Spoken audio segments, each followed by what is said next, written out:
Baruch atah Adonai Eloheinu melech haolam asher natan Torah. Amen. Right. Okay.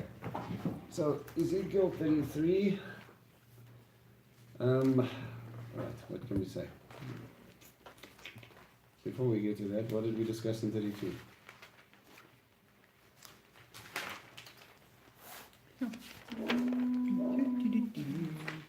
31, 32, it's all about the same guy.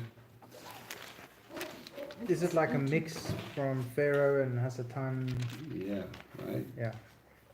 Okay, so basically dealing with Pharaoh, bringing in like he did a little bit with the king of Tyre, brought them in, and it was like, okay, he brought in some images of Leviathan, and then that obviously sent us out on a rabbit trail with life and Leviathan and Behemoth, and we looked at the different images that came in there.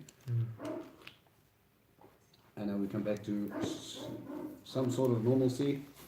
Dealing with chapter 23, what did you find chapter 23 dealt with? 32. 33. 32, yeah. What's the buzz? What's the framework? It talks about calling up a watchman and what they must do. Not calling up a watchman. What a watchman does or supposed to do. Who's the watchman in the chapter? Oh, come to Wednesday night, they said. They won't get homework, they said. Here's homework. Alright, let's see what we can pick up. Terrorize too much. Oh. So we got chapter 33. Theme is the watchman. We will identify the watchman.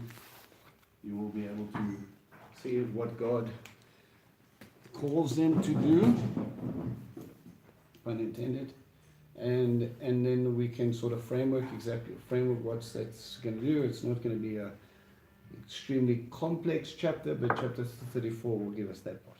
All right. The word of Adonai came to me. Human beings, speak to your people, say to them, suppose I bring a sword to this country, and the people of the country take one of their men and appoint him their watchman. Let's pause. Normally your, how do we say this? Your line-up to any prophecy, especially with Ezekiel, is what?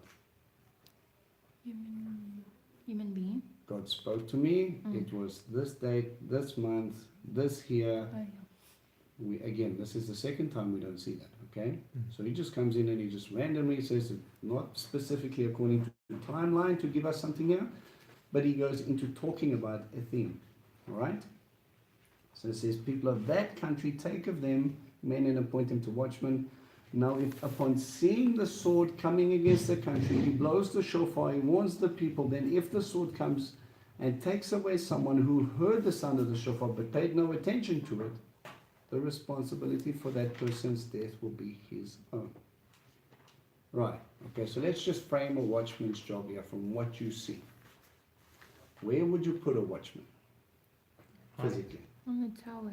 Okay, in a tower, along the walls, watching certain sides, right?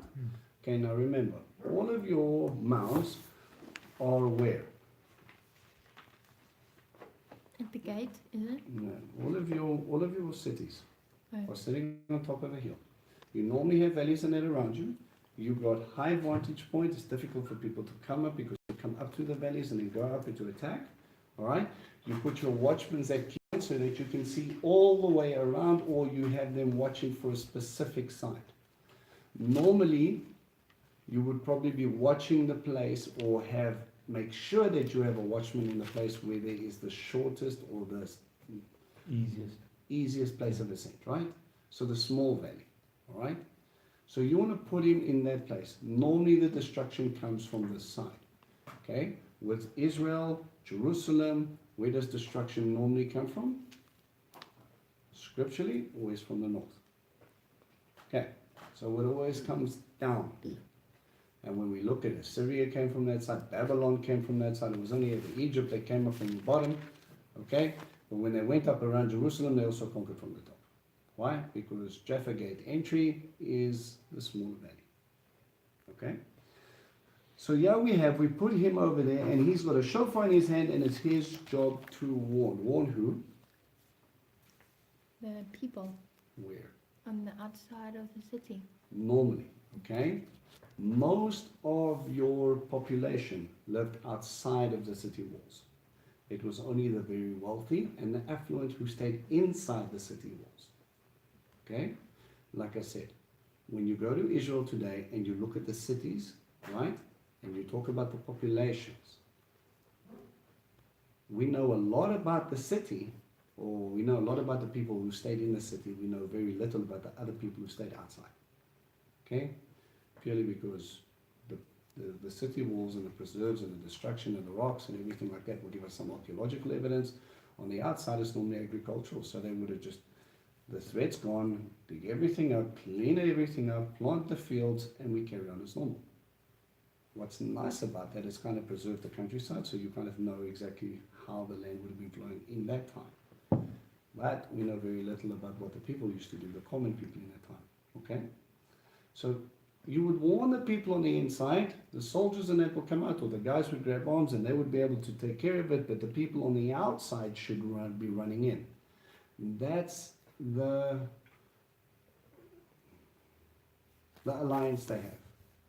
We will stay outside the city, we will grow your crops, we will do everything, we will sell them in your city gate, but when trouble comes, open up your gates, give us fair warning, let us get inside.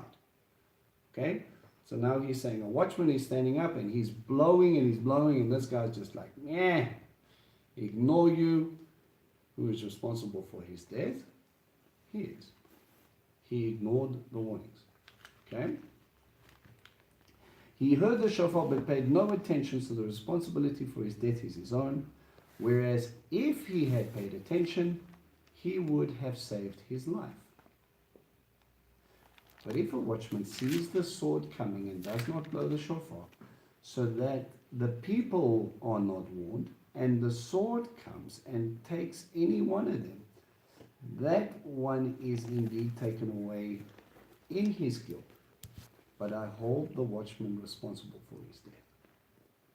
So, if you see the sword coming and you fail to warn people, now let's spiritualize this, because this is what's going to happen. This is what Ezekiel's doing.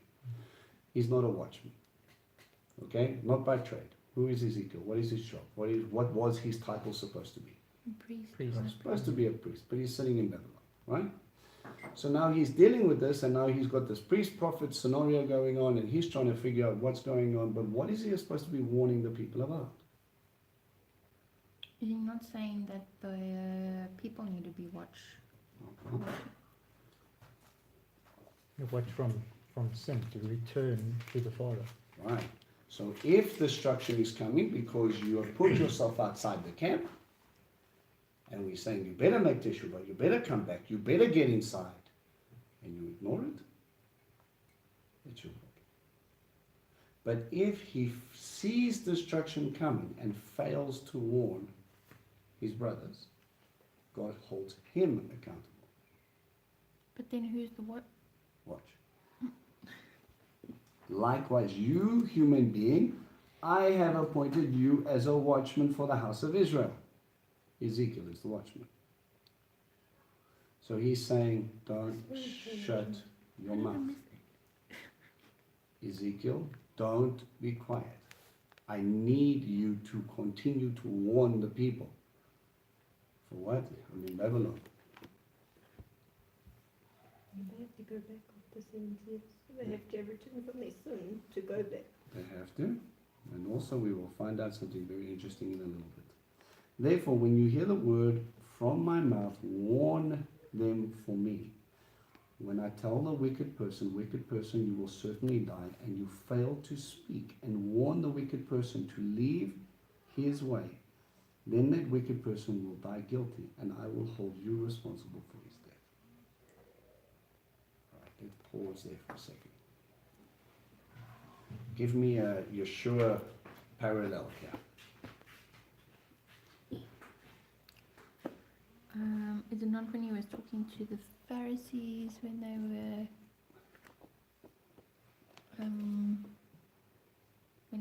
I'm thinking of the story where he's talking to saying that they led them astray, leading the people astray.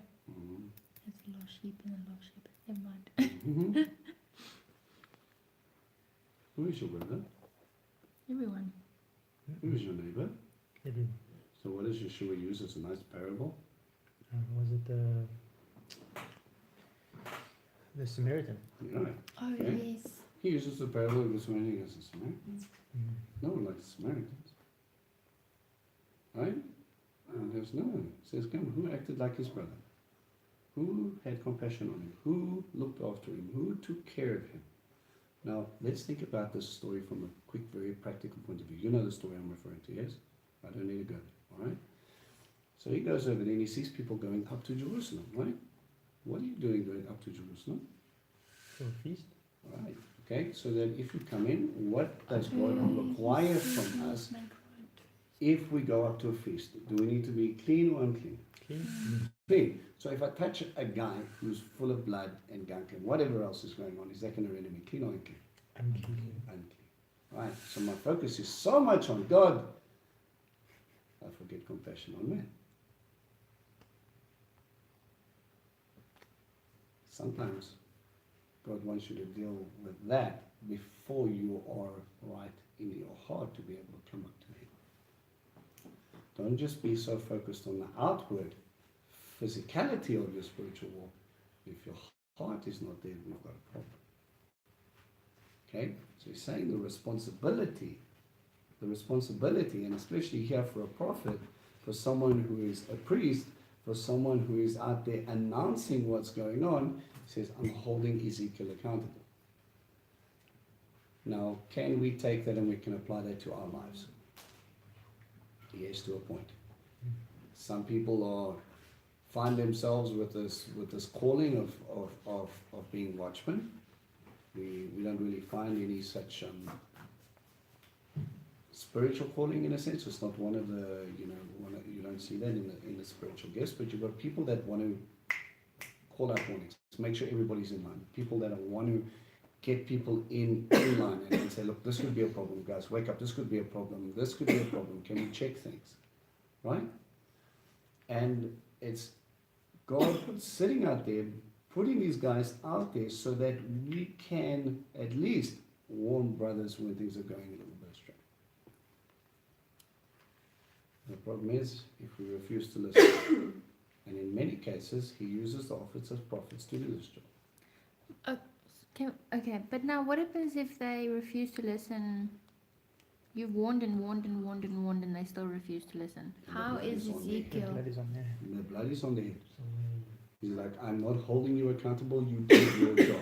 Let's put it in a practical point of view. Okay, let's use teaching. Okay? You go and let's say you become happy to build skyscrapers. Right? And it's a pretty strenuous course, and you need to know your safety gears, you need to know your harnesses, you need to know clipping systems, you need to know your guides, you need to do it all because you're balancing up 50 meters up in the air, 100 meters up in the air, holding onto a steel beam. That's your job. Now, I want you to go and do your job, and for me as an instructor is to make sure that you survive your job. If I give you all the tools and I drill you and I test you and make sure everything is 100% correct and you are qualified and you can go out, and I'm confident you should live unless you do something silly. Then if you fail to follow procedure and clip in and guide yourself there and you fall, that was your fault. But if I fail to prepare you, that's my fault. You get it? mm-hmm. Okay? So he's talking to Ezekiel at a time where, and it's quite interesting, he kind of goes through this mood phase, right? On the other hand, if you warn the wicked to turn away from his way, and he doesn't turn from his way, then he will still die guilty. But you would have saved your own life. Therefore, you human beings say to the house of Israel, you say our crimes and our sins are weighing us down. We're pining away because of them. How can we even stay alive? Say to them, as I live, so is Adonai Elohim, and Elohim is in caps, so it's Yudai Vaveh, I take no pleasure in having the wicked person die, but in having the wicked person turn from his way and live. So repent. You see that throughout Yeshua's ministry. Every time he corrects in such a way that he shows up their hypocrisy. He shows them their hypocrisy so they can acknowledge that they're being hypocrites. If you can acknowledge you're being a hypocrite, then there's a chance that you can change. While we're there, where do we get the term hypocrite from? I think it's Hippocrate or something. Hippocrate, and where do we get that term from? From the theatre. From the theatre. And what is a hypocrite? An actor. An actor. Right? So you put on your face and you act a certain way, but really what's going on inside is something completely different. You're playing the part. Okay? That's probably one of the worst things you can ask someone who's trying to be pious. Or tell them. You're a Pharisee, you're straining the gnat out of stuff, you're sitting there painstakingly trying to tithe powder to get the weight exactly right so you can give your portion. So you do not short anything from God. And he looks at you and he goes, hypocrite? What do you mean I'm a hypocrite? I'm zealous for God. Yeah, but you're forgetting some stuff. You're so zealous, you're focusing on all the Pharisaic traditions, and you're following all of that, and you forgot the very word of God. Why don't you follow the very word of God, and then you can add your Pharisaic traditions? Nothing. Why do you act like you're Torah observant when you're really following man? Why do you act like you're following God? One way or another, your heart's not in it. Okay? He says, so repent, this is your Father's heart, all the way through Scripture. Turn from your evil ways, for why should you die, house of Israel? Now let's just stop here for a second. How many of us have ignored the call? Think about your life before you got here. I'm not talking about now. How many, when you were in the world, you were doing your thing, you were living your life the way you wanted to, and how many times was God sending people, blowing shofars, telling you don't do that, be careful, you're going to get hurt, etc., etc., etc. How many times did you ignore that call? Too many, right? How many times did he send another prophet, another messenger, another word? You know what the funny thing is? We should have done because we see ordinary people. Man, stop being my mother. The best mate tells you to stop, man, please. You don't know it, man, please. I'm like, I want my mate here, I don't want my mommy. You shouldn't act like that. Come on, do this, man. Come on, what are you doing? Have you thought about where you are? How many times must God talk through people? You see, one of the biggest things that we don't see is we fail to see who's pulling the strings behind the person. Now that happens on both sides. Number one, when people overreact, when people get upset, when people get grumpy, when people, let's use a normal example. You choose to get baptized and you follow the Hebraic root system. If you haven't experienced, you're probably going to go through a little bit of a rough time. You might be called a heretic. Your family might think you're daft. Your church definitely not going to like it. And there's going to be a whole debacle. And people are angry and people don't want to talk to you and people upset family members that don't even believe in God and they're upset because now you're following God and you cannot rationalize in your mind the response that you're getting from the people you're getting it. It makes no logical sense.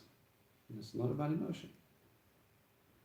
It's what's behind that person, pulling the strings, making them feel the way they feel, and all they see is you and they go into attack mode. And they don't even know why. And they want to disown you, and they don't want to talk to you anymore, and they a whole bunch. You come on Saturday and I'll ask this question and I'll let people stick up their hands if they've ever experienced that. 80% of that fellowship has been through that. But there's a flip side to this. Sometimes you see your brother and your sister doing something wrong. you get a conviction, or you sit there and you think, you know what they're doing, they're going to hurt themselves. And you go and you say, should you be doing that? Yeah. Then they attack you back. Shut up. What do you want? You're not my mother. Let me do whatever I want to do. Or they justify it like a rainbow. Oh, you know, it's not really about that. It's like this. And you know, we're only doing this because of that. And it's only here because of this. It's only this one time. What? I've only broken Shabbat 3 times this month. Don't be, that's not like I'm walking away from God. And this plethora of excuses comes out of your mouth and you flow. And the person standing in front of you, who gave them the conviction? Who sent them to go and talk to you? Why are you ignoring their words? Listen to me. If Yeshua was standing in this room in human form, you would see him there. Whenever he prayed, did crazy things, and you can't explain it, but it's a man. When a prophet like Ezekiel would be standing in this room, Isaiah, Jeremiah would just be a person. And you can choose to listen, or you can choose to ignore. Now I'm saying you need to test everything, from your teachers, to your prophets, to the emissaries, whatever responsibility God has given. You test those people to make sure they're approved. Right? But at the same time, if you know they're approved and they talk to you and you still justify like a rainbow, you're not ignoring the teacher, you're ignoring God. You're not ignoring the prophet, you're ignoring the God who sent it. You're ignoring the word. That's the dangerous part here. Right? We need to stop sometimes and look at what's happening in our lives and realize that this is not the reality. This is what I can see. It's the stuff happening in the spiritual realm. That's the real reality. That's it. The reason we can't deal with that because we get dead every time we see God, right? Very seldom in Scripture do you see a person and God said, you can't see the fullness of me. You're going to die. Moses, show me your face. He's like, well, if I wanted to do that, my boy, you would have had a retirement package, right? Now, done. Where's Moses? Yeah. No more. But he says, you can see my back. He sees a piece of his back and he goes glowing for a couple of years. Right? If it was today, nuclear reactor stuff, or he turned into a Ninja Turtle or something, I don't know. But you would have looked at a man, and now you understand, and you look behind him and you're saying, there's something else behind it. Stop and question. If you keep on getting the same message from different people, maybe it's God trying to talk to you. Maybe it's Satan trying to tell you not to do what you know you should be doing. There's always that push, and it's happened so quickly. What I'm showing you is that Israel sitting in Babylon, they would have looked at Ezekiel and said, this oak's bonkers. I mean, lie on one side for so many days, watching him slowly starve to death, lie on the other side, and he was just singing his, the whole point was, guys, there's going to be a famine. And you're sitting there going, okay, so he's going to tell me about my life. Okay. We always need to stop and we need to check. So why should you die? Next, you human beings, say to your people, the righteousness of the righteous person will not save him once he starts committing crimes. Please pause. That is harsh. Something we do not teach in mainstream anything. Yeah. Go with me very quickly to Ephesians 5.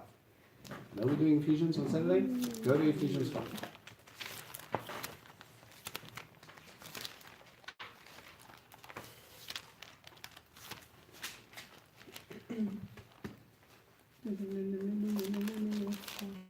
All right. Go to verse 3. Okay. So because I terrorized you for an hour on Shabbat, giving you a whole bunch of context of how Gentiles are being transformed into kingdom believers, leaving their Roman ideas behind and coming more into God ideas, listen to the words of Paul. He starts off with 5 verse 1, so imitate God, be like him. Okay? Live a life of love. He gave himself up as an offering, and he carries on. He says, among you there should not even be mentioned not even a whisper of sexual immorality or any kind of impurity or greed. These are utterly inappropriate for God's people. Also out of place are obscenity and stupid talk or coarse language. Instead, you should be giving thanks.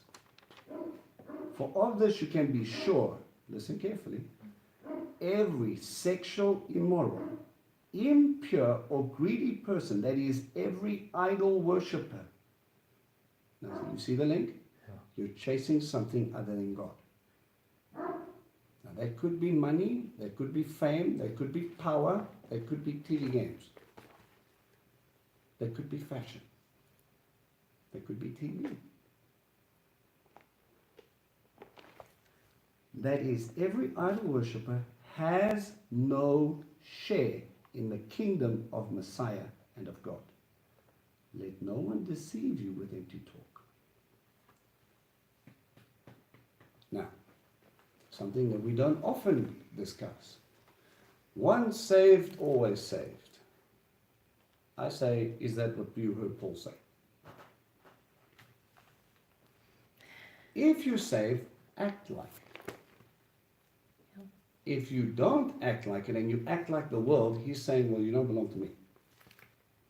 Yeah, but I was baptized and I went through a rough time, so I only did a little bit of drugs and I only slept around for like a year. So he still loves me, right? Yes. He still loves you. Do you love him? Apparently not. Because if you knew those things hurt you, you don't love yourself. If you knew those things hurt him, you didn't love him either because you did it anyway. So who's God in your life? You are. You were your own God before. You made a big mess, you cried out to Yeshua, you said, save me, save me, save me. He said, no problem, I'll save you, I'll die for you, I got you. And then you go back to the same vomit that you made before. And you say, this time it's going to be different. No. Go back to Ezekiel. The righteousness of the righteous person will not save him once he starts committing crimes, and likewise, the wickedness of the wicked person will not cause him to fall once he turns from his wickedness. See, the origin of where you started doesn't matter to God. You could have been the worst of the worst. Could have found you in prison, done horrible things. And he says, that person dies. Now walk in faith. Remember, your salvation is an opportunity to walk in obedience. That's what it is. Right? Even if you're wicked and you make teshuvah, your wickedness will count for nothing. That's what he's saying here. Now, the righteous person cannot live by virtue of his former righteousness once he starts sinning. So if after I tell the righteous person that he will surely live, he begins trusting in his own former righteousness and starts committing crimes, then none of his former righteous actions will be remembered. On the contrary, he will die for the evil deeds he has committed. Likewise, if after I tell a wicked person, you must die, he turns from his sins and does what is lawful and right, if the wicked person restores pledged property and returns what he stole, notice here, if he returns what he stole, if he returns pledged property, what does that tell you about the person? That he's turned back. Repenting. True repentance requires action. Mhm. What do we teach ourselves in our Christian circles? Say sorry. Say, I'm sorry, what more do you want? I want my money back. Say sorry and forget about the money. Yeah, no, let's not talk about it. No, you still stole my money. Torah requires that you don't just pay back depending on what you stole. There's an interesting little scale there. If you stole a bull or an ox, Tenfold. huh? Is it 10? Tenfold. I think it's 10. And then You want to extra. check? Extra study, fastest fingers first. If you stole a sheep, Mhm. there's a certain amount of percentage you have to add on, purely because of the value of the item you stole. You don't just pay them back what you stole, you pay them back the interest they lost. Interesting. He doesn't say sorry and then everybody just moves on. He says you return back so that the lives by the laws that give life and does not commit evil deeds, then he will live, he will not die. None of the sins he committed will be remembered against him. He has done what is lawful and right, and he will surely live. Promise, put it down, mark it down, staple it on your forehead. That is a promise from God, is not going to change. You can bank on that. You will live. Even here, he makes a statement. You will surely live. Really? For what? Well, the eternity part he's only going to figure out later. Now your people say, Adonai's way isn't fair. But I did all that hard work and I was so pious and I went to church every Sunday and I did this and I did that and I helped it, yeah, and all the rest of it. And then you lived like the devil for 3 years and you expect him just to go, oh, don't worry, he was a good boy. Where are you now? There's a very interesting statement I once heard. If you were once closer to God than what you are now, you've backslid. Let that sink in for a little bit. So there we go. If you were once closer to God than you are now, you've backslid. Not rocket science. It's easy. No, but it's a difficult pill to swallow, isn't it? Right. But I'm growing. Oh, question. Yes, you are. Were you still closer? Yes. Why? Because in the beginning you wanted him. Now, what do? We take it for granted he's going to be there anyway. How many of you have seen in your marriages, and this is an easy example, or in your families, when you were growing up, if you had a sibling that you just woke up one day and you knew they were going to be there? So that day, if you just didn't feel like it, you could be mean to that person because you know you couldn't go anywhere. This is my brother, he's just much. I'll be nice to him tomorrow. Or your spouse. Or your parents. My point is, if you do that so quickly to those who you know, who you understand, who you see face to face, how much more do we do that to God? You know what the scary thing is? We do that in our prayers. We forget that we're walking into the presence of the King. So we walk into the presence of the King very casually, and we give him our to-do list, and we say, look, if you could really just take care of those things, my life would be a whole lot easier right now. And that would be amazing, by the way. I'm just going to say thank you. There's going to be a big thank you. And I might even play the praise and worship out in the car for at least 5 minutes. And I'm going to tell people, you know what, God is good. But you live for yourself. You know, the highest form of worship is living for God. Living, following Yeshua, studying the word so that you can please him as a living sacrifice, so that you can do that.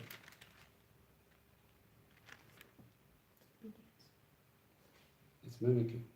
It's being like him. It's being a disciple. It is getting to that place where he looks at you and he sees his son.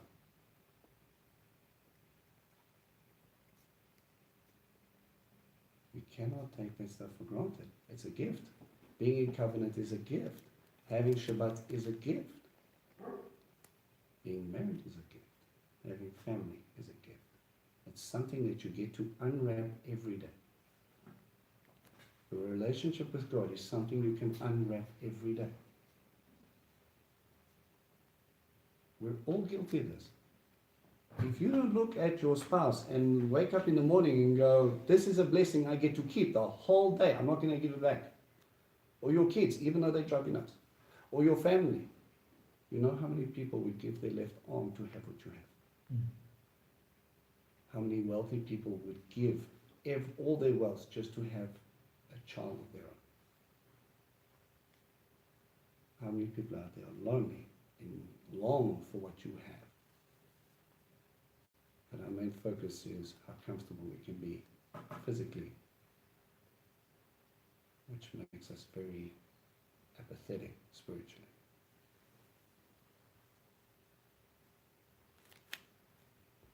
Find something? Yeah. Exodus 22. The whole chapter talks about what happens if stuff gets stolen or killed or whatever. Okay. So just verse 1 says if it's an ox, you have to restore 5 back. And if it's a sheep, 4.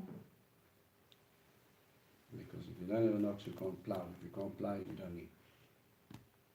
Higher cost, higher consequence. If that was that only person's ox, you just start the family. Yeah. Right? Now you people say, Adonai's way isn't fair, but it is their way, theirs, that isn't fair. When the righteous person turns away from his righteousness and commits wickedness, he will die because of it. And when the wickedness turns from his wickedness and does what is lawful, Torahful, to coin a phrase, and right, he will live because of it. Yet you say Adonai's way isn't fair. House of Israel, I will judge each of you according to his ways. Now that's a scary verse. When I say you need to hide behind Yeshua, now you understand. Sometimes it's good to take stock and just be honest with yourself and say, what am I taking for granted? What am I not doing? And why am I not fulfilling what I need to do? Every single one of us, and it doesn't matter what stage you're at, as you grow, he's just going to deal with more stuff. And as you grow into your callings, he's going to help you get really in there. We have the added advantage. We have the rock of the dish that we can come in, we can say, listen, you know what, I've been mucking up with this. This is my problem. I need you to remove it. It was an interesting little teaching that I was listening to. Like I was talking about, you know, again, it's Ephesians. You can see where my mind has been. Taking every thought captive. What does that mean to you? If only I knew, I would love to do it. This guy had a very interesting little image, right? He made a parallel between the temptations of Christ, okay, and what's going on in this idea. And he would, you know, he's a very interesting guy. But anyway, he would be like, a thought comes into your head, grab it, put it in a headlock, and tell it what God said. So let's use this as an example. Okay? Eyes, pretty things walking past you. Whether you're a guy or a girl makes no difference to me. I know it works both ways. Oh, that's a nice piece of yum yum yum yum. Really? Don't mind the Sermon on the Mount part of looking at someone with lust in your eyes. Instead, you think about it for a little bit, and then you let that seed to take hold. Or how many of you have been driving and then all of a sudden get an image that you know did not come from you, pop into your brain like that? Or maybe once upon a time you watched a movie and there was an inappropriate scene, and even if you just saw it fast enough to switch it off, that stays with you, right? Oh, Buckley, you must stop watching those movies. You should have laughed at that point. Right? You change it, that stuff gets locked. You're sitting there looking at the wimpy sign as you're driving past thinking cheeseburger, and this picture pops into your head. Where do you think that comes from? Most people will go, oh, I was thinking about it. No, you weren't. Satan said, well, there's an inactive brain right there. Free. Remember that? And instead of grabbing it and saying what Scripture says, you will not look at anything with lust in your eyes, look at any person with lust in your eyes, and quote Scripture to combat it. Throw it down, stomp it, and move forward and focus on something that is right, that is pure, that is good. Instead, we go, oh, I shouldn't think about that. We never take it captive. We never combat it with Scripture. And it's a stupid realization, but I think something that we should get into the practice of. You get yourself fixating on money.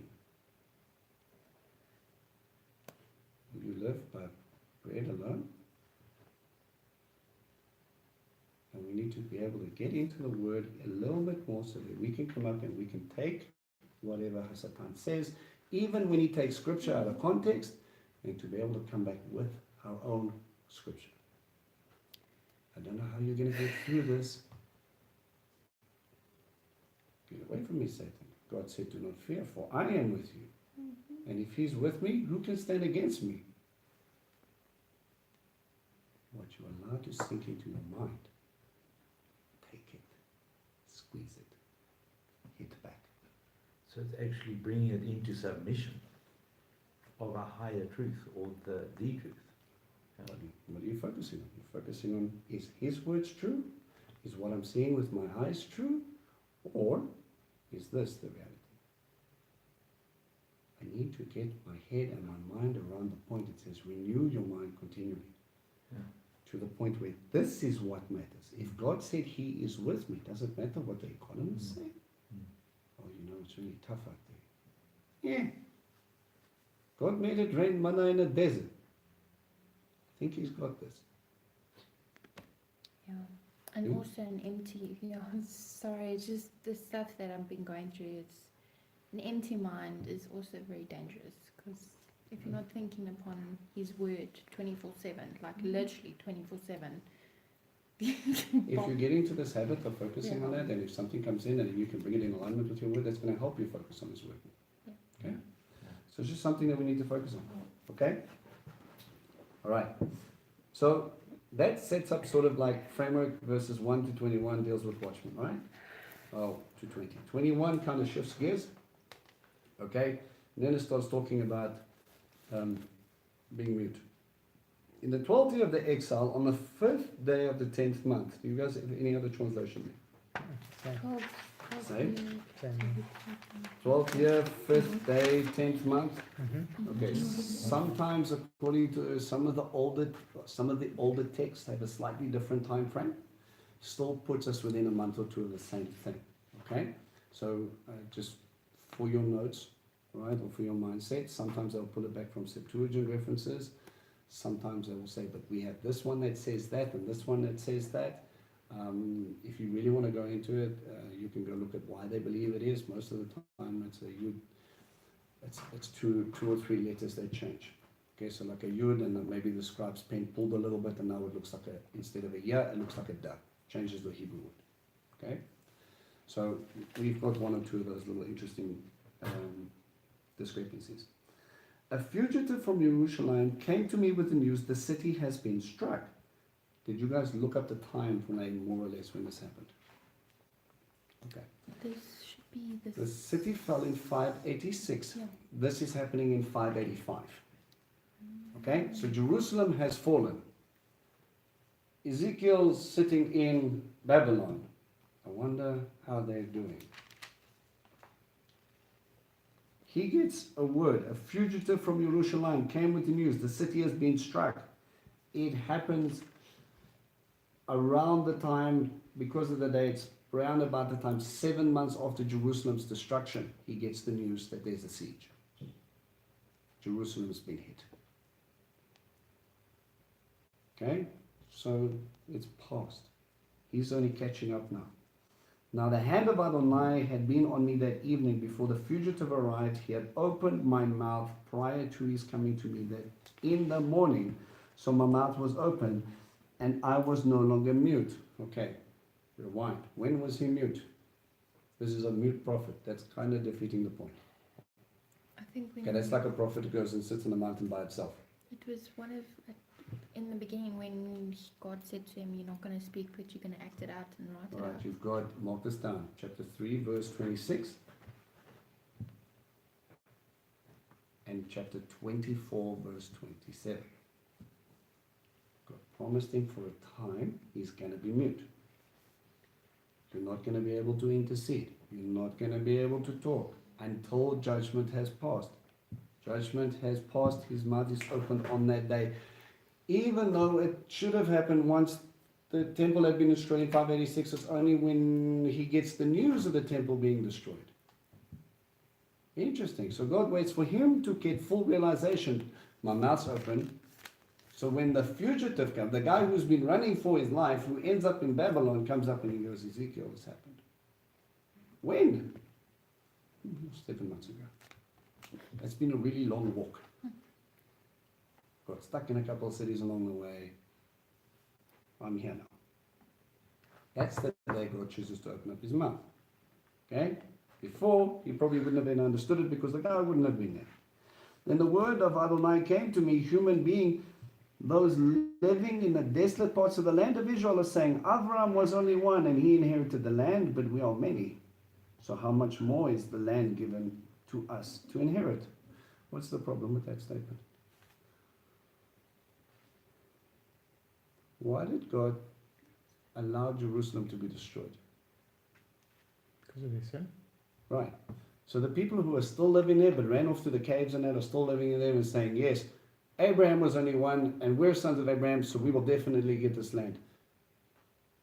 Is it because you're a son of Abraham, or do you hear any point of teshuvah in that statement? No, we lay claim but we don't want to change. Well, that's a problem.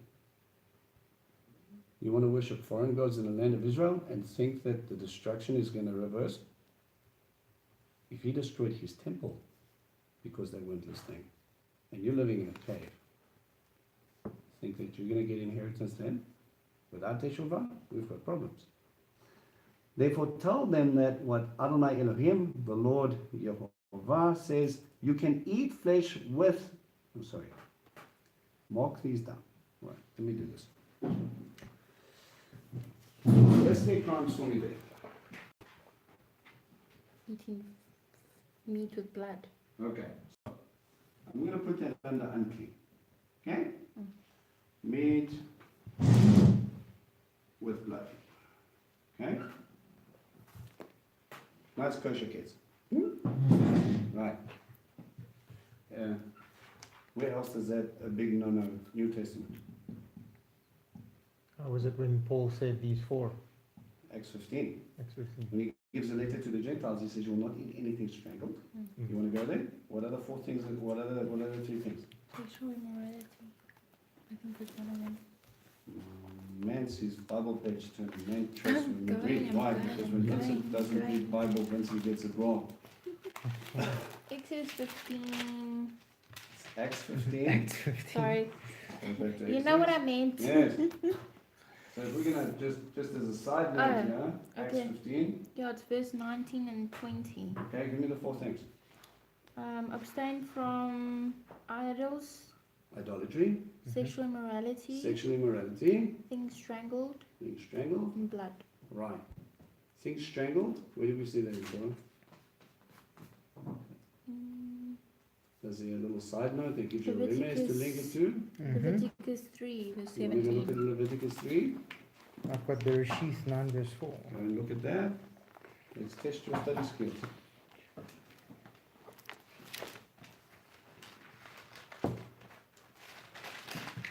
Oh, where is 8 o'clock? We haven't even got the Leviticus project. 9 verse 4 says, but do not eat flesh with its life, its blood. Yeah, 17, Leviticus 3, 17. So perpetual statute throughout your generation. At your dwellings you shall not eat neither fat nor blood. Right. But the strangled part, you see what happens is there has to be a bloodletting, right? So they have to slit the animal's throat, they have to drain the blood out the animal. That is part of it, so that if I strangle it, the blood stays in. Now from a health point of view, that's just all types of wrong, because as soon as you start to strangle an animal, what do you think sets in? Panic, right? Shock, toxins get released into the system, and you eat those toxins. Good for you, bad for you. Probably not great, right? Bad, right. So he tells you twice in Acts 15 not to do it. Okay? Now, back to Ezekiel. Something, so you don't eat the blood of animals? Yeah, and your eyes toward your idols. Okay, Lifting so your eyes to we've your got idols, idolatry. What else have we got? and shedding blood. Shedding blood. What? You have an interesting translation there. What are they trusting there? It says you trust your sword. Yeah. Okay? You rely You're on, trusting your sword. you rely on your sword. That's an Edomite problem. Okay, it's one of the things that he tells them about. He says you trust in your own strength, you trust in your chariots, the Philistine trusts in that. If you're trusting in your own hand, you're trusting in your sword, there's no room for God. Okay? What's the fourth thing then? Defiling your neighbor's wife. Right, jolly good. Defile, I'm just going to write to defile wives. Yeah, definitely don't love your neighbor, especially in this context. You can love your neighbor. Okay. Alright, so, What is that? I've got you before defiling the neighbor's wife, you do detestable things. you won't like those things. Mm. All of these things are detestable to God's good. Okay? So, carry on reading and tell me what the reaction of God is going to do. Tie them in. What have you got? I'll hand him over those animals in the country to wild animals. Alright, so the animals that you did not respect, the animals are going to get you. And in the strongholds and the caves will die of plague. Okay, plague. Alright, plague generally goes with idolatry in scripture. Right? Every time they went into idolatry, God struck them with plagues. What else? Land will be desolate. Desolation. Defiled wives, what is a fruitful? Go being fruitful, you will have no children. Desolation. There will be no fruit. No fruit of your loins, no fruit of the land. You do not respect wives, you don't respect me, you don't respect marriage. You don't respect marriage, you don't understand covenant. You don't understand covenant, you don't have a relationship with God. And there's one more.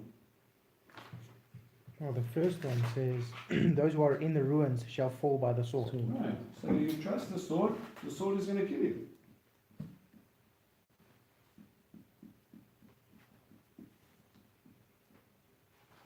As you act, you will be judged by it. He takes each one and he says, I'm going to bring each one into alignment. You walk away from me, there's going to be death. Right? Idolatry, sexual immorality. No. Interesting that the New Testament is struggling with similar things in a different way.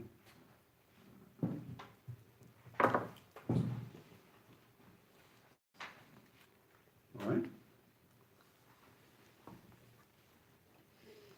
He finishes it off right. He says in verse 29, then they will know that I am Adonai, I am Yehovah, then when I have made the land utterly desolate because of all the disgusting practices they have committed.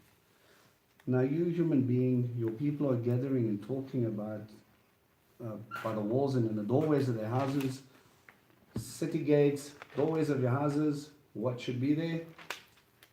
According to the Shema, The mezuzah. mezuzah, God's word should be there. They're saying to each other, each one telling his brother, come, let's go and hear the latest word coming from Adonai. So then they come to you as people do, sit in front of you as my people and hear your words. But they don't act on them. Oh, now we're back to the watchman idea. And James. They talks about- come and they sit and they listen, but they don't act. For with their mouths they flatter you, but their hearts are set on their own self-interests. Ish. So for them, you are like, listen to the comparison, you are like a love song sung by someone with a nice voice who can play an instrument well. They hear your words, but they don't act on them.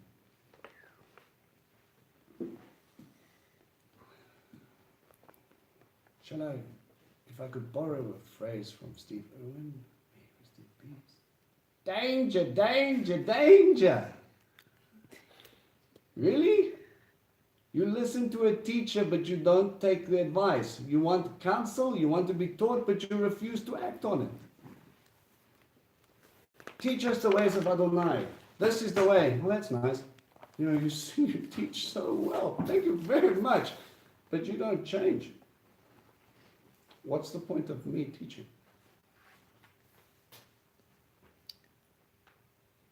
Give me counsel. Tell me what I should do. You should do this. That's nice. I think I'm going to do this instead.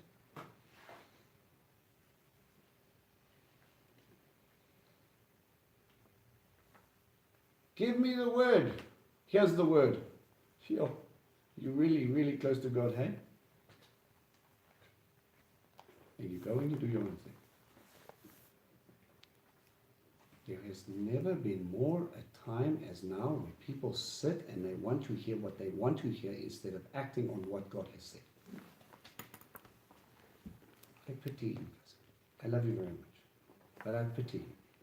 You are accountable. This fellowship is held to a higher standard. Why? Because we have. Let me not make it sound like I'm saying that we're the only people that have truth. You have God investing in you, in Ruach and in truth, to mold you, to shape you, to get you to be a bridge, to bring Jews into jealousy and Gentiles into obedience. You are a land bridge, a vehicle to draw both sides to Him, to show them Mashiach walking in flesh, in power and in Torah. If God Himself has invested in you for a time like this, and you choose to smile and wave and go, I'm just going to have 1 foot in, 1 foot out, part-time discipleship, correspondence discipleship does not work here.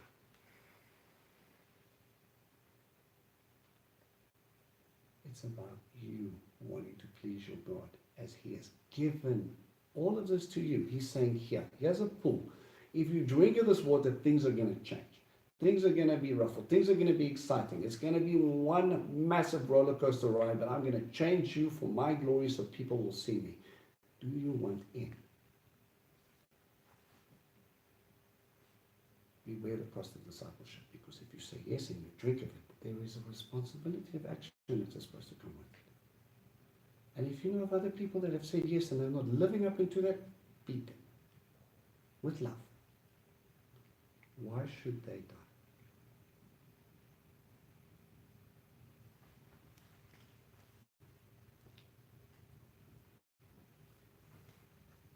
We have to be patient.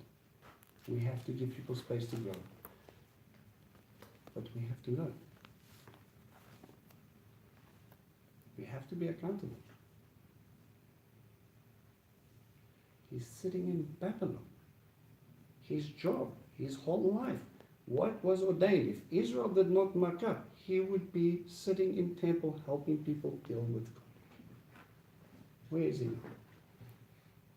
Sitting in Babylon, and he is calling, he's so upside down that he has to act like a prophet instead of a priest. Where his heart longs for the temple when it doesn't exist anymore. Where does your heart long?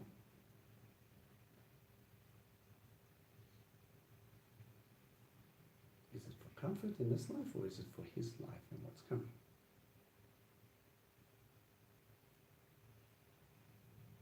One thing you learn in Israel very quickly, doesn't matter how grand and how big those buildings were, when I take you there, all you see is rocks, ruins, and you don't see much else.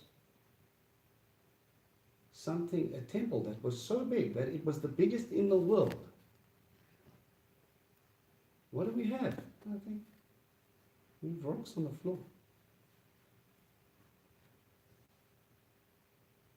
So what are you building that's going to be bigger than that? Let me tell you now, megalomaniacs, there have been many. All about their life, all about their kingdom, all about that stuff. God has given us a commission. Be about my kingdom. Be about my house. That was a very strong message I got in December, man, and we need to push through with that. That's why we have Higher Sword. That's why we're doing 2 sessions. That's why we're cementing now, so that you can grow and you can establish that, so that you can see it. If there is any gap, these things should be filled. So that when you stand there as a light and you're walking out God's instruction, and you can stand there and you can say, we do this because this is what shines through you. This is what comes out. Not man's interpretation, not man's understanding, but what God said. And that light will shine out before men, and they will not have an excuse. It will show up their hypocrisy, and hopefully, amen, it will bring them into tissue. Whether it's Jew or Gentile, doesn't matter. Man, this is exciting. You need to be part of it. You have the opportunity to walk with Him in relationship, in covenant, if you choose. So when when all this comes true, then at last they will realize that a prophet has been there with them. Only when all of it is said and done, when everything is done, and you look back and then you walk. Wow, that person was anointed. Why do we need hindsight? It's going to be too late by the time when all, Temple's destroyed, isn't it?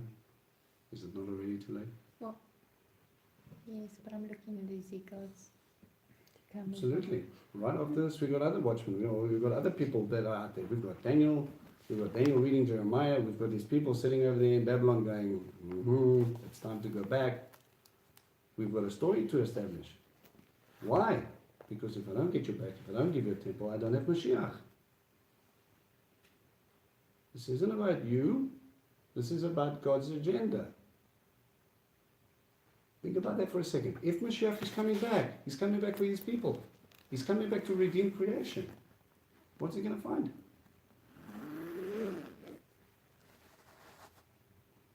They weren't ready when He came. Are you going to be? Are you still busy faffing around your things? Ticking off your checklist of what you need to do before you die. When do we swap our checklist for His? When do we swap our vision for our lives and what we want and who we want saved, how we want saved, when we want them saved, how our ministries need to run, how our businesses need to go? When do we swap that for His?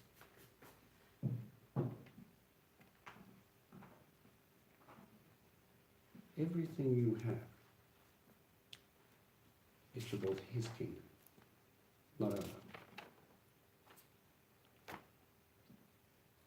And you can learn some very painful lessons about how you don't know how to run your own business or run your own family or run your own household or save people with the amount of beating, Bible bashing, shouting, crying, screaming, doing whatever you think that you need to do.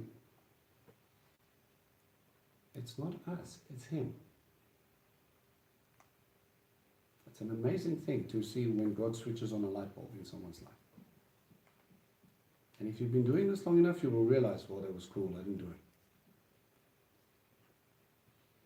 Someone else has been praying really hard and just waiting for the right words at the right time to get that light bulb to switch on. Are we those people? Right?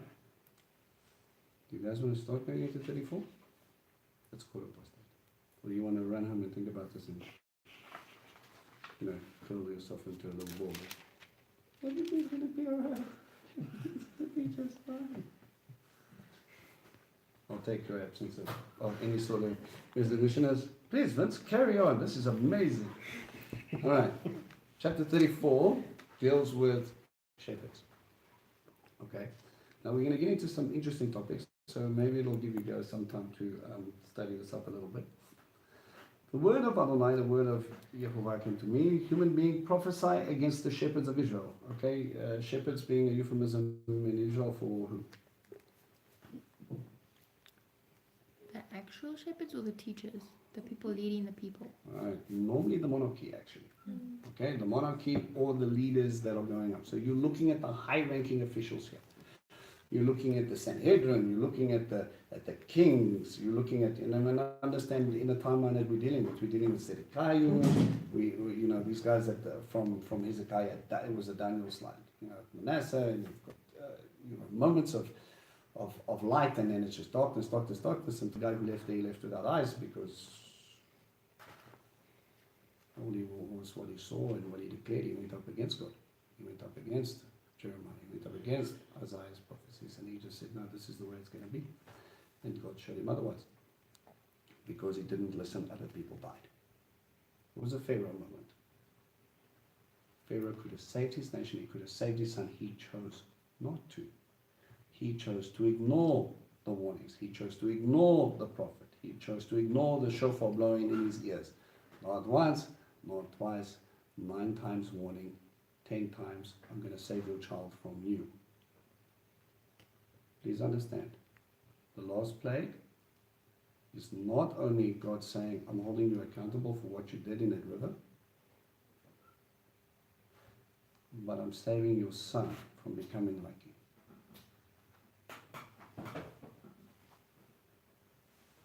Okay? There's mercy in it. Alright? So he says, talk to the shepherds, he says, prophesy, tell them the shepherds that Adonai Elohim, Yudevave says this, woe to the shepherds of Israel. Okay, that's normally just a nice, bright, sunny start right there. When we hear of woe, it's pretty bad. Okay, if you want a New Testament reference, woe to you Kaponaim, woe to you Chorazin, woe to you Bethsaida. I can tell you now, there's nothing but ruins left. You go there, it's ruins. Bethsaida, we don't even know if we found the place, the actual place just yet. Right? Woe to the shepherds of Israel who fed themselves. Just if you want a correlation, you'll see that same word popping up in Revelations with the world judgments. Okay, there are 3 of them. Isaiah has it as well. Yeah. Shouldn't the shepherds feed the sheep? Rhetorical question. This is your job. Your job is not about you. Your job is about them. Functionality in Hebraic thought is the point. Now, draw in your mind very quickly. Go to me, Psalm 23. Go to Psalm 23. And I'll get a cloth for the light.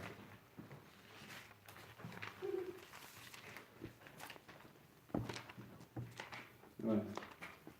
You happy with this? And Bible?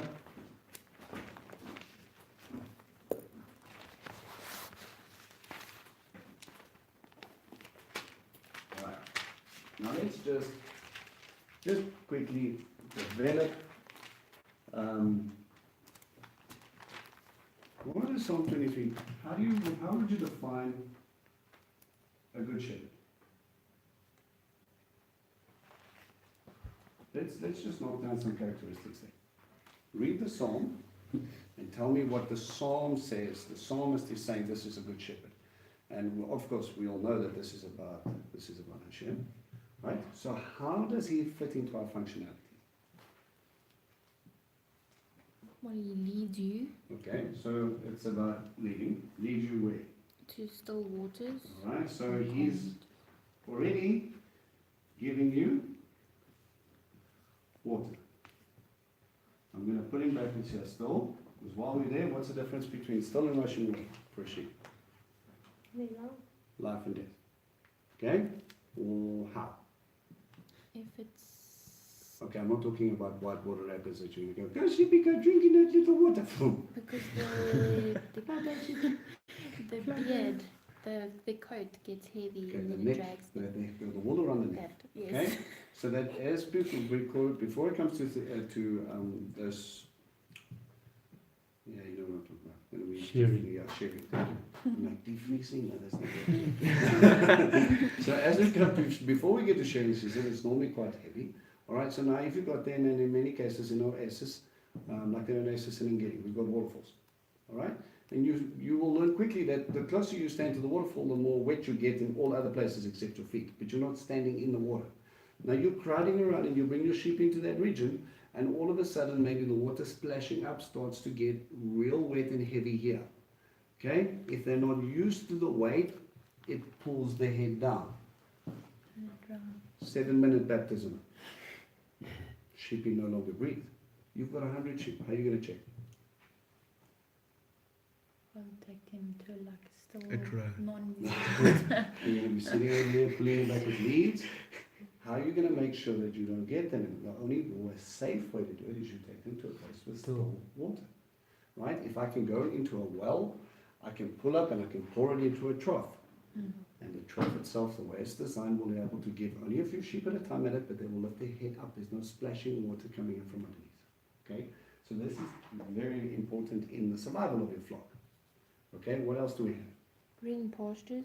Okay, so he's not only giving us water, he's giving us food.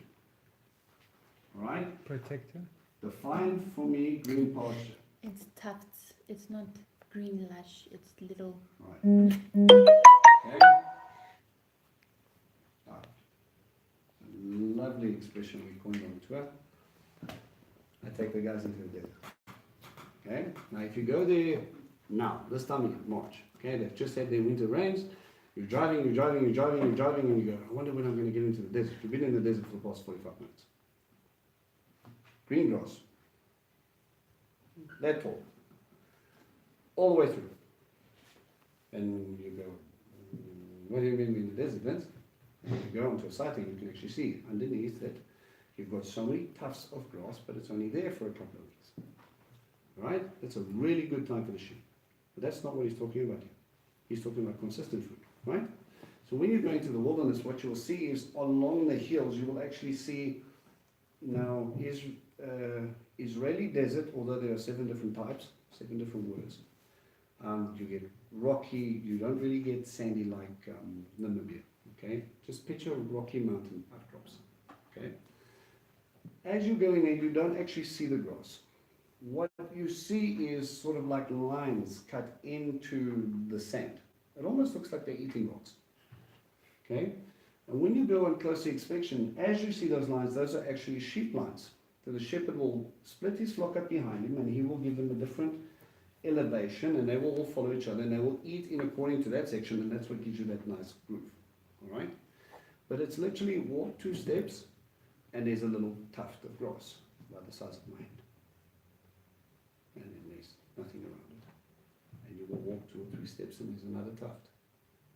And you will walk. Now you're sheep number 25 in the queue. Right?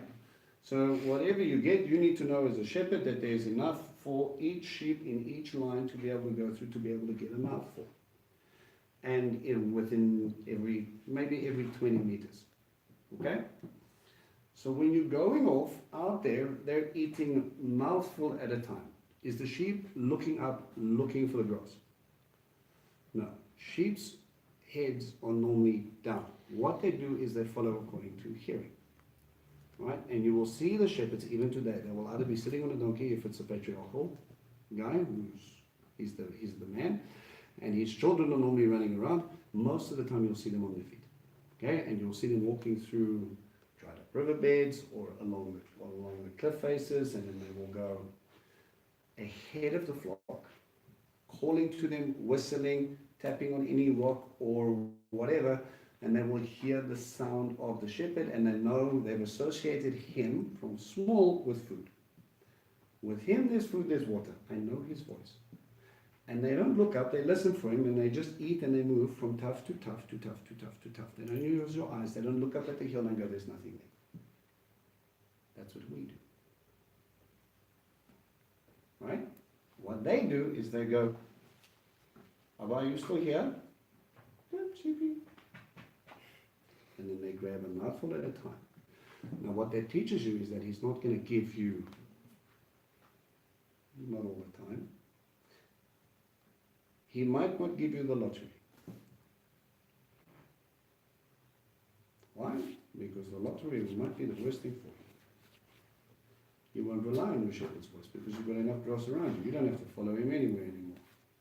You're sitting in the green grass of Wales, and you have gotten nice and chubby and happy, and you are just content at your ears, but your shepherd left you. You're a lost sheep. Lost to him. You might not feel lost. You might feel happy. You're sitting in your own little place, you're doing your own little thing, until a wolf comes, or a lion comes, or a bear comes, or a famine comes. Then your grass disappears and then what? You're trusting in what you're seeing and not what you're dealing with, right? That's the difference between Abraham and Lot. Abraham understood. Lot saw the plains of Sodom and Gomorrah and realized that they were lush and green and beautiful. You go there now, there's nothing, thanks to the destruction of Sodom and Gomorrah. But Abraham said, it doesn't matter where you go. As long as God is with me, I'll stay wherever. He's going to take care of me. Which one was more blessed? Right? So he gets up and he takes you into a tuft. So you eat a tuft at a time. We call this in Christianity our daily bread. Okay? This is how it works. Are you all foolish, content, have clothes on your back, and have sufficient of everything for you to survive for the next 5 minutes? No one's going to fall over, right? Thank you. How do you know what you're going to need later?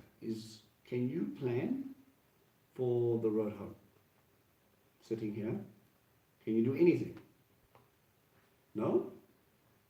Father, we pray that you go before them and then there won't be any issues. But you don't even know what's around the corner, so how can you plan for it? How many of you know what's going to happen next week?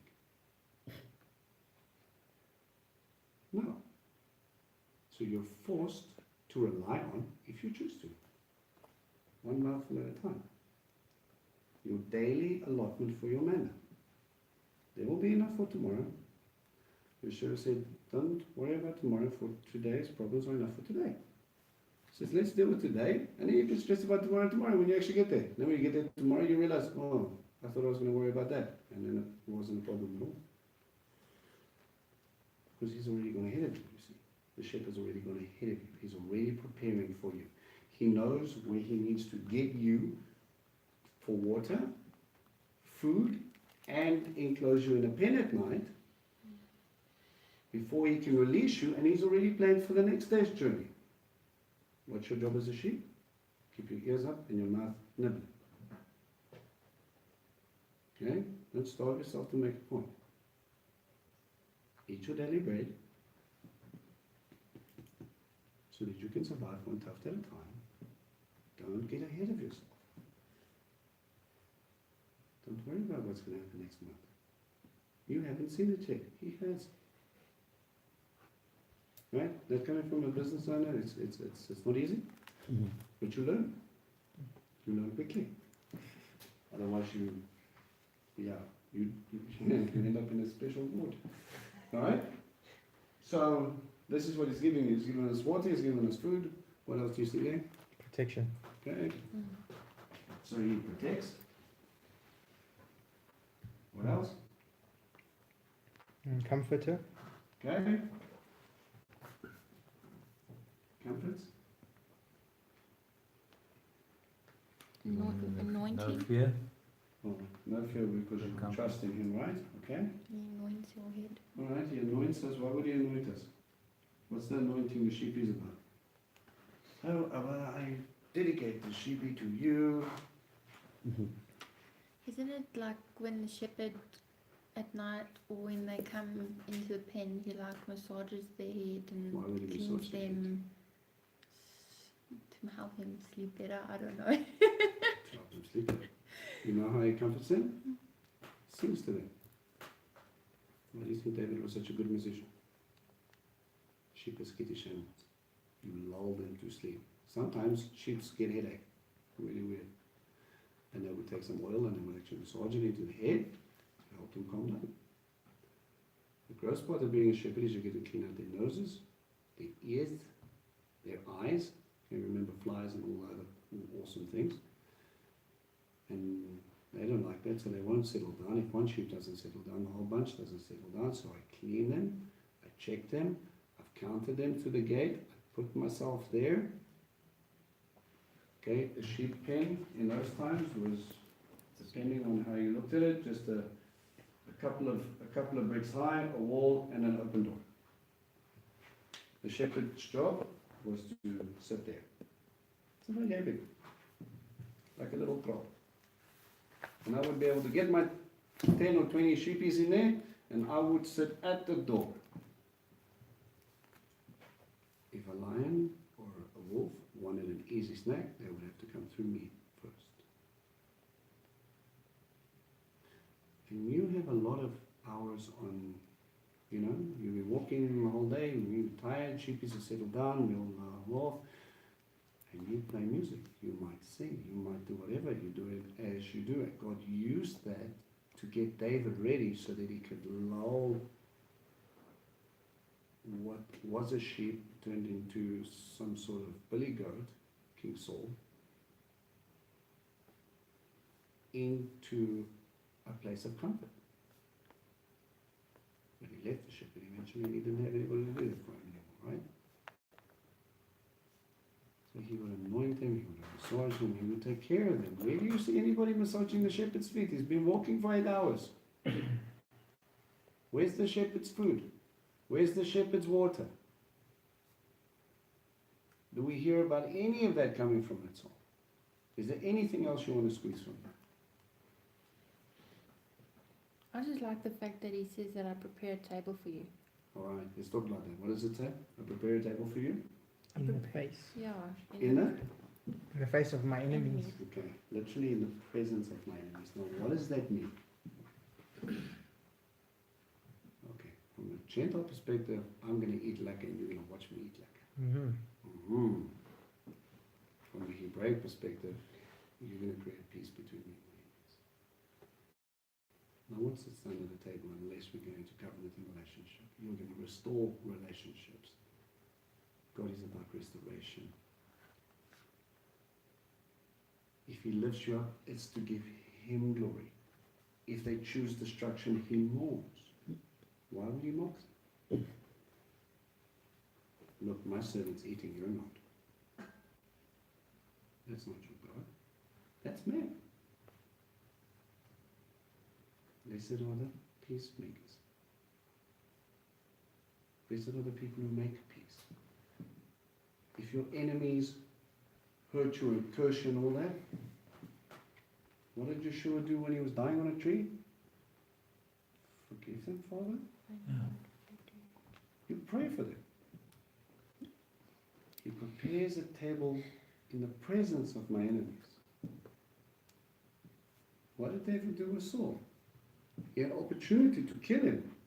They said, God has surely handed him over into your hands. David, go, strike him down. He was making tinkle in the tournament. He sneaks up to him and he cuts off the corner of his garment where his seal and his tzitzit was. Interesting, the picture is both the same. Saul, why are you king? Because Adonai anointed me and he put me there. He says, then why don't you follow these statutes? David, you're more righteous than I. And he left. Paul mourned his mistake at that moment. Think about it. How many times have you been able to look at the brethren that you're surrounded by, and instead of being offended by them, or angry that they snubbed you, or do whatever, you actually look at them and you go, have you forgotten who you are? You must be hurting. I'm going to pray for you. I'm going to be there for you, and I know what you're doing is not right. I'm not going to take it personally that you're angry at God, or you're angry at me, or you're angry at whatever, but I know whatever's driving you down that road is only going to hurt you, so I'm going to stand here and I'm going to sit with you like the Father, waiting for the prodigal son to return. I don't need to chase you away. I don't want you away. One thing you will learn in this life, if you are ever called up to be a shepherd, may your heart always be for your flock, that you never have to get to the place. And this is one of the hardest things that I've had to learn. When people have chosen to walk away from God, they've walked away from Him. And I thank Him because it's easier on me, because I haven't had to tell it to you. Because I don't want anybody else. I don't want anybody to leave. I want them home, I want them safe, and I want them with me because I can make sure they're getting what they need to the point where they can go and make their own disciples. I don't want to keep you forever. I don't want to make a Vincent ministry. I want to make you like Yeshua so that you can go be like him and you can train others to be like him. That's what we want. That's what we're called to do. How God decides to do that in the midst of all of this, we wait and we still pray for those that are running. While they they left me. They didn't listen to my counsel. No, they didn't listen to God's counsel. He should be offended, not you. He's the one that's hurting, not you. Take self out of the equation and look at him and go, Abba, you need to do something, because if they carry on down that road, there's going to be pieces. Catch them before they get there, just like you caught me. It's a difficult thing when you've been doing this road for a while, that you look at your lost sheep or other people that are coming back into the fold, and all you want to do is beat. Because they don't take you seriously. Don't show me anywhere in scripture that says that they need to take you seriously and rather ignore me and take God seriously. I'm happy with that. But if God's flowing through me and you ignore me and him, well then there's also big problems, right? Okay. This is going to be your framework in the back of your mind, so that when we pick it up next week, you can already start to see exactly what was expected. This is the example I gave you. You've had David. You've seen how he shepherded his flock, how I trained him up. The king was trained to become king by being a shepherd first. Moses was trained to become a leader by looking after sheep. Right? This is the process. He takes great men of God and he says, you look after the little ones first, and then I'll put you in charge of the big stuff. Could you also read John 10 to get Yeshua's kind of background? Yes, very good choice. You can go look at John 10, but this is the framework in which John 10 pulls from. Okay? So mark down John 10, have a squiz, see what Yeshua says. Do you want to go there quickly before we close? Yes? No? Maybe? Alright, go to John 10. See if there's anything else. You obviously have Luke 15 when he talks about the parable of the lost sheep. We spoke a little bit about that not too long ago. He says he will leave the 99 and he will go look for the one. His heart is for the lost. Okay? So I'm just going to put you up quickly while you get there. Luke 15.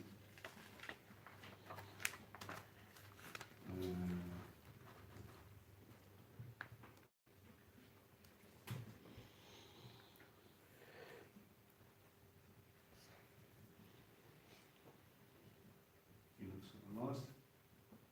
And then we have John 10. Where does he go from there? What do you see in John 10? Well, the one thing that's a good connection is where Yeshua says, I'm the shepherd and I'm the door, which you just pointed out there. The shepherd sits there as the door. Yeah. Yeah. And it works in the tabernacle as well as this image as well. Mm-hmm.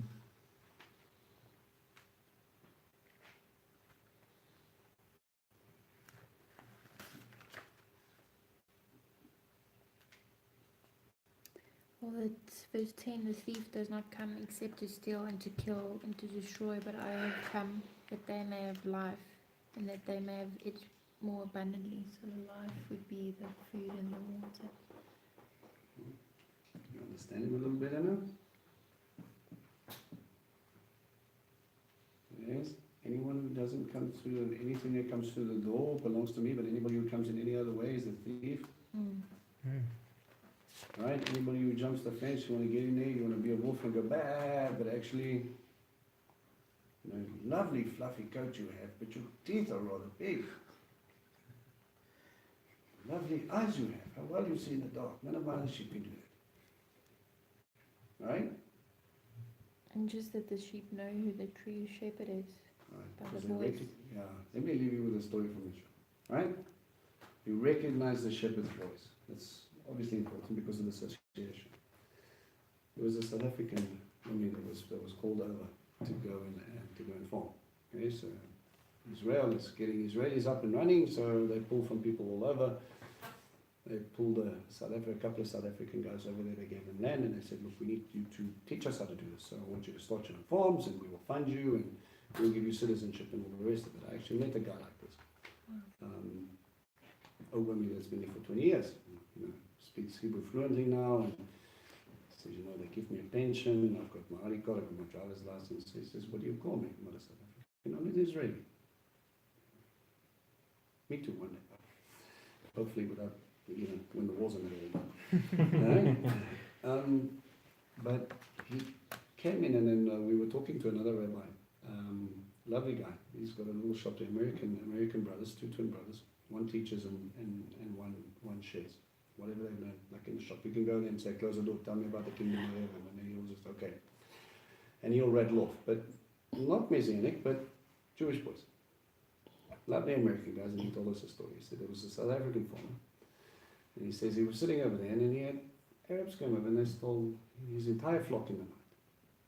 He eventually sat there and he looked and he goes, what's going on here? And he went looking for them, and then he saw. He went over there and he found his sheep, and he recognized them, and he starts with the Arabs, and he says, why do you steal my sheep? And he's like, I don't steal your sheep. And then they're having this back and forth, how do you know it's your sheep? You know, they just might look similar, blah, blah, blah, fish-based, okay? Sometimes the Arabs, they are not very nice. He goes over there and he says, all right, well, let's prove it. So he says, okay. He says, you call your sheep, and if they come to you, they'll be yours and I'll leave. And if they don't, then I'll call and we'll see whatever follows me. So the Arab thought, bullets I've got to say. Sheep are stupid, they're going to come. So he sits and he calls and he yells and he's calling out in Arabic, he's calling in English, he's calling this, he's calling that, the sheep don't move. Nothing happens. Burki boy says, Kom hier la! Starts talking in Afrikaans and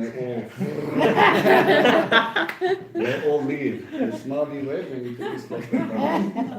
Trained them in Afrikaans and they recognized his voice immediately. That's the food guy. And they left.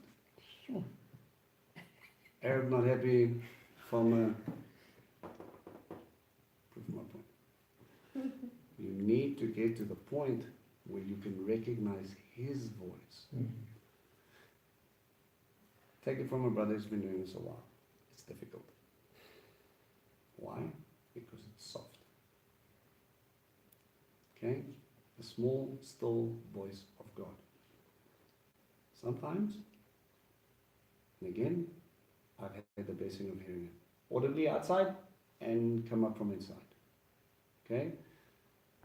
But you have these moments where you will listen and it's like a whisper. And you're sitting there, you're quiet and you're still, and you have to calm your mind, you have to calm your spirit, and you have to say, Abba, what do you want me to do? You know what the hardest part about this job is? Being quiet. And actually listening. Try listening, like intently, like just stop for 5 minutes and just close your eyes and listen. Listen intently. We're asking for something and we don't even give him an opportunity to answer. He might be talking, you're just not listening. Right? And the more you get in tune with it, the easier it will be to recognize it. Let me give you a warning though. The enemy knows how to counterfeit. He's very good at it. But when you learn to recognize your Father's voice, it is soft and it's invitational.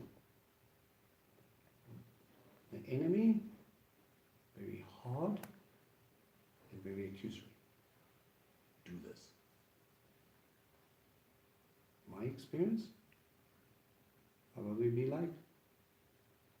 Don't you do this? He presents things in front of you and he gives you the choice. Okay? It's always very soft. It's always right there, and it always gives you an opportunity to say yes or no. But we have to take the time. One of the biggest things, two things that you need to understand about your rabbi. Number one, he knew his word inside and out because he was the word. He had an unfair advantage. Right? You have the Ruach HaKodesh, so you've got a pretty good one. Get this inside of you, or at least know it well enough so that you can know what your Father likes and what he doesn't like. If I know his word, if I know his manual, I'll understand him a whole lot better. That way, when someone says, let's use a silly example. I know my wife. Someone will come up to me and say, let's do something crazy. Yes, Tanya absolutely despises cake. You're not talking about my wife. Lies. I know my wife and I know she likes it. Right? It's a silly example, but I know her well enough to already recognize if someone's trying to lie to me. Okay? So whatever else is going to come out of your mouth, she doesn't like cake because, oh, please, you lost me at the first line. That's how Satan is going to dupe you. He uses stuff out of context. Right? We have to be careful. And then you have to spend time. God, Yeshua, knew, and at times he went alone to get quiet and worship by himself, because his disciples probably drove him a bit maybe. And he said, go. And he went to a desolate place. In the Greek it's called Eremostapos, literally a barren hill. And he went to go worship with God and listen to him and have communication with him. Find time. When your world is quiet, when you're not thinking about your to-do list, when you're not so tired that you have nothing to give him except falling asleep while you're talking to him. Whether it's early in the morning or late at night, depends on what type of person you are. You're either a morning person or an evening person, or maybe you have 15 minutes where you can go hide in the back in the office or work or something like that. I've had some magical moments at the weirdest places, sitting on a site and there's no one else around, and I can't explain why, but there's just this intense shalom with birds chirping in factories, and I'm like on a different planet, and I'm just sitting there with him, and I'm like, this is cool. Leave me here for another 45 minutes, I'm happy. The rest of the stuff will take care of itself. Find those times. Don't take those times for granted, because at times when you feel him, get in touch. We're too quick, myself included. When we feel him, we go, oh. And we want to back away, but actually he might want to come and sit and say, let's have a conversation. Let's talk. Let me tell you what I think will benefit you, because I don't want you to die, I want you to live. So I'm going to give you some advice. And it's a wonderful thing when you can start to get into the presence and you can feel him tangibly in places. If you haven't experienced it, I know it sounds weird, but there were a couple of times in my life where I tangibly felt him.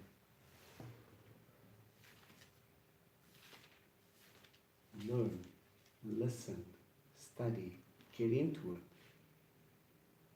Right? Understand your shepherd, because one day he's going to call you. He might lift you up to be an under shepherd, and you, the little kids at the back, following Mashiach. Or you might say like Paul, and he says, follow me as I follow Christ. My eyes are on you. You can't see him, but follow me. As long as if you're listening for my voice, and I'm going to push you and push you and push you, we're going to get there. Maybe he raises you up to be a shepherd, and he says, look, I'm standing over here. I need you to get them home. I'm going to help you. I'm going to be with you every step of the way, but they can't see me right now. Their eyes are so full of gunk, they're so messed up, their ears are so deaf, they don't want to listen to anything, but they can see you. Your job is to bring them home. Your job is to keep them safe. Your job is to get them in the corral so that God can protect them. That's his kingdom. When the frame of the shepherd, I missed the part when you spoke about the little kid. On what, on what level does the sheep has an opportunity to recognize the voice of the shepherd? Well, is it by the food, or? Well, it depends if the sheep is wayward or not. Right? So in the beginning they're going to follow mommy. Mommy's going to recognize the voice. Right? In the beginning you came into Christianity, maybe because your parents followed Christianity. Right? You were born a Christian. It's an interesting dilemma, because last time I checked it was a choice. You choose. You get born in it, you get trained in it, but ultimately it's your choice. Just like Isaac had to choose God, Jacob had to choose God. That's how the patriarchal system got established. Okay, the patriarchal system of our faith. So your little lammy boy will be able to sit there and follow the rest of them and go, this is what's going on, and he will learn to recognize that when mommy moves or daddy moves, when the voice comes. And I learn to recognize the voice for myself, and I acknowledge that. If little lammy doesn't listen and becomes a wayward sheepy, because sheep follow other whatever's in front of them, sheepy might go off and go stand on a cliff face and think this is a bad idea. The shepherd might grab it get two different types of sheep herding utensils. Little bo peep and the muchaprat scenario. Right? One is to hook, another one is to break. Okay? So what he will do is he will actually take that lamb, if he does it repeatedly, because he fears for that sheep's life. This is an investment in future growth. I pick up that sheep, I break the leg in such a way that I can mold it and put it back. So you must imagine that takes some practice. Right? Snap the leg and I reset it. Lamb is very confused right now. I was happy, I was bouncing, I was doing my own thing, and now I've got a very sore leg. He binds it and he carries it. Okay? So all those images you see of, like, the Cadbury's ad did it a couple of years ago, and they put the sheep and then you're like, oh, so cute. You want to carry 10, 15 kilos on your neck while you're walking through the wilderness. It's a labor of love. And you put that sheep on it, and every time there's water, you will put the lamb down. He can't stand on his foot, so he's going to be a bit grumpy. You're going to lift up water to its mouth. And you're going to comfort it, and you're going to keep it close. When there's food, you're going to pick it up and you're going to put it to its mouth, until the association is this one equals food, water, and comfort. Then when the leg is healed after a couple of weeks, I'm 100% sure how long it takes, that lamb will stick so closely next to the shepherd it won't lose sight of him or out of earshot again, because it's realized, number one, there was pain the last time I left. Number two, water, food, safety. And that's how we have to go. Sometimes you can in your limp. But he did that to save you. Okay? Saying like it's maybe for like the younger ones who are, or like the older ones who are trying to do this journey. It's John 14 verse 26 actually talks about the Holy Spirit, obviously the teaching that you'll do. So through your word, through reading your word, you will be taught through the Holy Spirit. But he also says obviously that he will bring it in remembrance to you. So it's not a case of you've got to know your word and you've got to know from Genesis to Revelation, word and word for word. Some people he is anointed to do that. Others, as long as we're reading, it's stored in the Spirit so that the Holy Spirit can bring that up when it's necessary in times. Basically, you can't remember the verse until you need it, and then Yeah. it goes, hey, what's that verse that says that thing? But I you get can't that. do that if you're never in your word. I get that a lot. I use Google. When I'm preparing, I know that verse says that, but I don't know where it is. So then I'll go, I will start the sentence with the verse, and then I'll go, oh, Luke 10 or Luke 15, and then I'll put there in my notes, and then I can leave it because I've checked it, I know it's there. I know the context, I know what it says, but don't ask me exactly which chapter and verse it comes from. Very few of those sections have I memorized, but it's not about that. No. It's about recognizing his voice. It's about understanding him so you can put it into practice. Yeah? It is written. Yeah. That's all I need to know. It is written. I don't have to know where. I just know it is. Well, he never quoted chapter and verse because there was no chapter and verse. I always, sorry, No, no. footnote.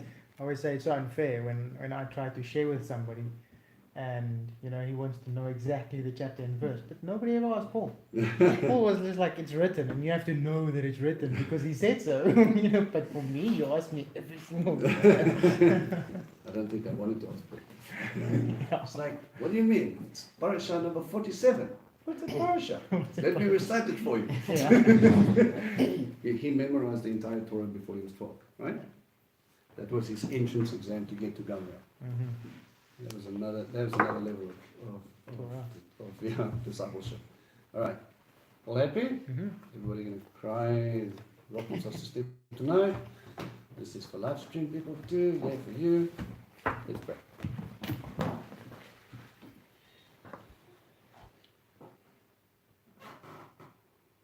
Father, we just thank you for your word.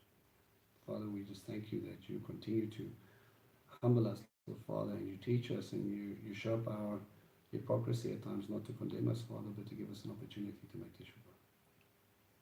Father, we thank you that we can correct the wrongs that we have done, Lord Father, so that you can bring the blessing that you need to do. And we just pray that you would be compassionate and patient, Lord Father, as we do that.